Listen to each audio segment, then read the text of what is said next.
We learned this week that 2/3 of the parish families in the Buffalo Diocese intend to present formal pleas against the closure of their churches and worship sites. 24 out of 36 parish families will submit plans on how to keep their sites open. In June, the diocese announced over 160 parishes could be affected by its recommended closures. So what happens now? Right now, we are joined by Father Brian Zeleneski, Buffalo's Vicar for Renewal and Development. Father Zeleneski, thank you so much for coming here. My pleasure to be here. So for those who don't know, maybe catch us up to speed. What was Monday's deadline? What is the status of everything right now? So when we released the Monday's information to you, 24 out of 36, that was at 4:30 in the afternoon. Actually, we got some latecomers that came in, so that number is actually 30 out of 36 are going to be submitting some form of counter-proposal to the diocese. This is not surprising to us. This is exactly what we wanted to happen. Input from the parish communities. They're looking at all the information we presented to them. They looked at our recommendations, some counter proposals that they're starting to at least identify and form. They're asking questions of us. How can we help them and assist?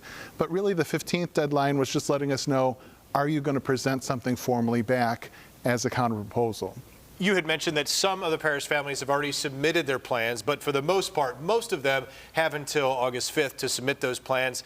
Generally speaking, because I imagine it's different for each parish family perhaps, but what would these proposals generally include for people who might be wondering? Right, so what they're generally including is they're looking at the data that we presented. They're letting us know what did we miss in that? Are there ministry components of their plan that maybe we weren't aware of? Or, this parish hosts the largest food pantry in the area.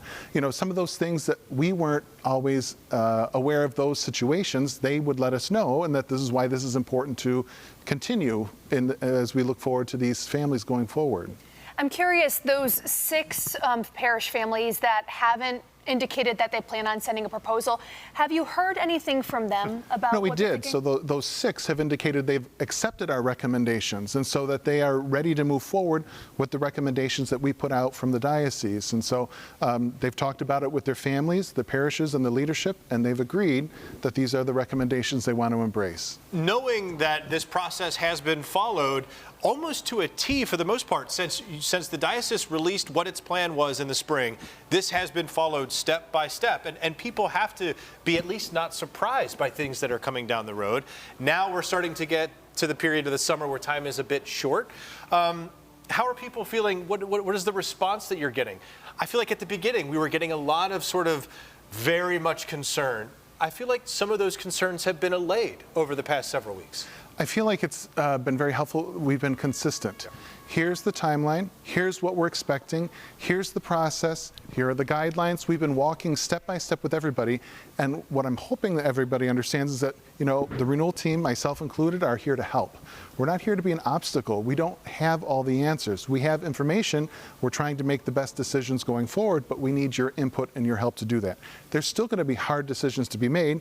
Feelings, I'm sure, will be hurt, but at the same time, we've got to look to the future. That communication is something that is very vital. Come August 5th, that's when all the submissions are due. You guys will look at everything, and then there will be a series of meetings with each parish family, right? What are some of the things that will be discussed then after August 5th? So Bishop Mike is going to be meeting with every parish family, whether they've accepted the proposal or even if they're bringing counter proposals. He wants to make sure that he's part of those meetings and helping to make those decisions going forward. We can expect that counter proposals, the family will be able to share their information, share their presentation. There'll be a team of people to help talk about those counter proposals and what seems realistic, what do we need more clarification on, and then we'll hopefully come to consensus on what we need to do going forward. And then these bigger decision period, which of course the kind of end date is September 1. Do we have any expectation for either from past practices in other dioceses or what have you, but do we have any expectation for what could happen that day? Is that going to be an information release? Will there be more meetings that are going to start to being held? Maybe they take on a different meaning or a different tenor or something. Well, best laid plans. Our hope is September 1st, we have all the decisions in line and everything is set and we can release all that information so everybody's on the same page. But, best laid plans don't always go, so we have to be flexible because we might need more information on a situation or two that we might have to dive further into it. So we'll see. Right now the plan is September 1st, but I want to make sure that we do things right, not rushed. Well, it certainly is a story we will continue following, Father Brian Zeleneski. Thank you so much for coming in and sharing the update with us. No problem. Thanks, Father.